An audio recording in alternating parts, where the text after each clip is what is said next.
East में तनाव काफी ज्यादा बढ़ गया है। हालात ये है कि किसी भी वक्त अरब वॉर की शुरुआत हो सकती है। पहले हमास चीफ इस्माइल हानिया और अब हिजबुल्लाह चीफ हसन नसरल्लाह की मौत ने ईरान को जंग के मैदान में उतरने पर मजबूर कर दिया है। लेकिन मीडिया रिपोर्ट्स का कहना है कि ईरान ने कुछ और ही तैयारी कर रखी है।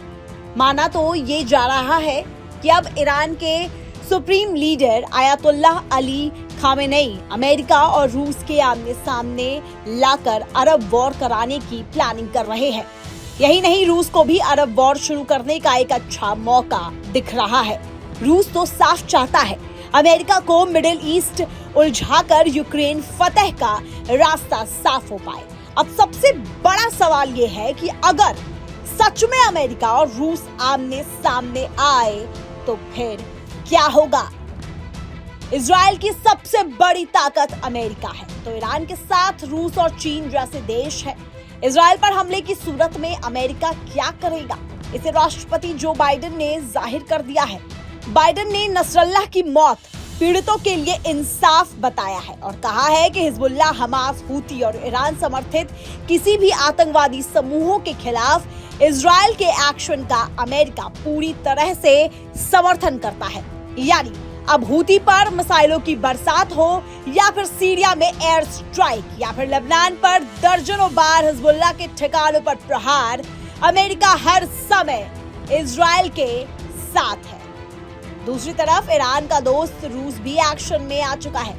इजराइल ऐसा माहौल बना रहा है ताकि अमेरिका को युद्ध में सीधे तौर पर शामिल किया जा सके। रूस ईरान का पक्ष ले रहा है तो दूसरी तरफ पुतिन ने अपने दूत को तेहरान भेज दिया है। रूस के प्रधानमंत्री मिखाइल मिशुस्तिन तेहरान जाएंगे।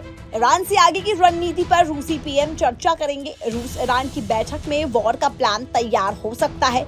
रूस के साथ चीन ने भी ईरान का साथ दिया है। अब ईरान की मिसाइलों का जखीरा इजराइल पर बरसने वाला है या फिर घातक ड्रोन इजरायली ठिकानों पर गिरेंगे, ये फैसला बाकी है। लेकिन ईरान फिलहाल एक दोराहे पर खड़ा है और फैसला नहीं कर पा रहा है। पहला विकल्प इजराइल पर सीधा हमले का है और दूसरा विकल्प प्रॉक्सी संगठनों के जरिए इजराइल पर प्रहार का है। खामेनेई को इन्हीं दो विकल्पों में से एक को चुनना होगा।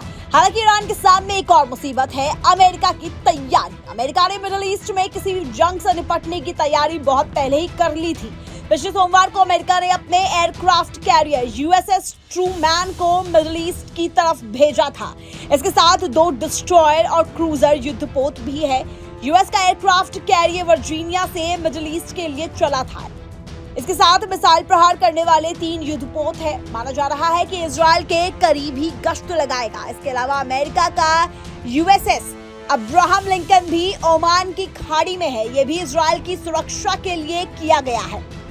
अमेरिका की ऐसी तैयारियों की वजह से ही ईरान इजराइल पर हमले की हिम्मत नहीं कर पा रहा है। लेकिन पुतिन चाहते हैं कि अमेरिका मिडिल ईस्ट में भी युद्ध में शामिल हो ताकि यूक्रेन में जीत आसान हो सके। अब इजराइल को ही लगातार अमेरिका को हथियारों की सप्लाई करनी पड़ रही है। फिलहाल ईरान में जंग को लेकर 2 खेमा बन गया है। ईरान का कट्टरवादी गुट इजराइल पर हमले की मांग कर रहा है, लेकिन ईरान के नए राष्ट्रपति का गुट संयम बरतने की नसीहत दे रहा है। बहरहाल अब वक्त के साथ क्या होता है ये देखना काफी ज्यादा दिलचस्प होने वाला है। आपको हमारा ये वीडियो कैसा लगा हमें कमेंट बॉक्स में जरूर बताएं और देश विदेश की तमाम खबरें देखने के लिए बने रहिए न्यूज ट्रेड्स के साथ। न्यूज नेशन अब व्हाट्सएप पर खबरों की ताजा अपडेट के लिए न्यूज नेशन के इस QR कोड को स्कैन करें।